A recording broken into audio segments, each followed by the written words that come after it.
Breaking news आ रही है। West Bank में इजराइल के मिलिट्री ऑपरेशन के बीच उसके तेल अवीव शहर पर ही हमला हो गया। हमलावर 20 साल का एक फिलिस्तीनी बताया गया, जिसने दिन दहाड़े बीच सड़क पर अटैक करके 9 लोगों को बुरी तरह घायल कर दिया।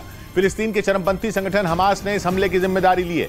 बताया गया कि इस फिलिस्तीनी ने पहले अपनी गाड़ी से सड़क किनारे चल रहे लोगों को रौंदा, फिर गाड़ी से उतरकर लोगों पर चाकू से हमला भी कर दिया। राहत की बात यह रही कि हमलावर ज्यादा देर तक तेल अवीव शहर में दहशत नहीं फैला सका, क्योंकि इजराइल के एक नागरिक ने उसे गोली मार दी और हमलावर वहीं ढेर हो गया। मगर मरने से पहले तक वो अकेला फिलिस्तीनी इजराइल के तेल अवीव शहर की सड़कों पर लोगों को दहलाता रहा।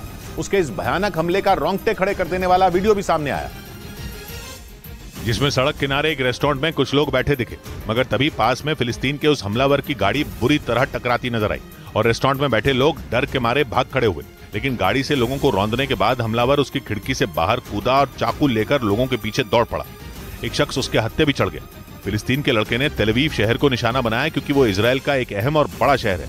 हालांकि वो किसी की जान नहीं ले सका, क्योंकि हमले वाली जगह पर मौजूद शख्स ने उसे पहले ही मार गिराया। मगर हमास से लेकर पैलेस्टीनियन इस्लामिक जिहाद जैसे फिलिस्तीन के चरमपंथी संगठनों ने इजराइल पर इस हमले को फिलिस्तीन का उससे बदला करार दिया, क्योंकि इजराइल ने लगातार दूसरे दिन भी अपने कब्जे वाले वेस्ट बैंक में 20 साल में अपना सबसे बड़ा हमला जारी रखा। मगर इजराइल इसे एंटी टेरर ऑपरेशन बता रहा है, जिसका मकसद वेस्ट बैंक से फिलिस्तीन के चरमपंथियों का सूपड़ा साफ करना है। इसलिए एक रोज पहले इजराइल के करीब 2000 सैनिक आधी रात को वेस्ट बैंक में घुस गए और दूसरे दिन भी फिलिस्तीन के चरमपंथियों पर भारी पड़े नजर आए।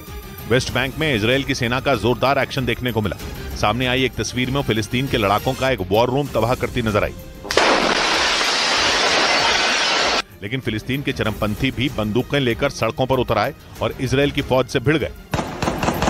मगर इजराइल के सैनिक भी उन्हें मुंह तोड़ जवाब देते दिखे। ऑपरेशन के दूसरे दिन तो इजराइल ज्यादा गुस्से में नजर आया, क्योंकि उसकी बख्तरबंद गाड़ियों के साथ बुलडोजर तक वेस्ट बैंक में एंट्री लेते दिखे।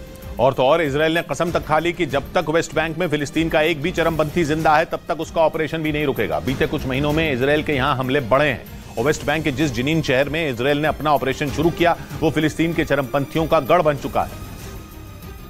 इसलिए खुद इजराइल के प्रधानमंत्री बेंजामिन नेतन्याहू ने ऐलान किया कि वेस्ट बैंक में इजराइल का ऑपरेशन तब तक जारी रहेगा जब तक जरूरत है, और इजराइल की जरूरत तब पूरी होगी जब वो वेस्ट बैंक में मौजूद फिलिस्तीन के चरमपंथियों का नामो निशान मिटाकर रख देगा। बेंजामिन नेतन्याहू ने यह दावा भी किया कि इजराइल की सेना वेस्ट बैंक में उन लैबों को भी तबाह कर रही है जहां से चरमपंथी इजराइल के नागरिकों पर हमले करने के लिए बारूद पहुंचाते हैं।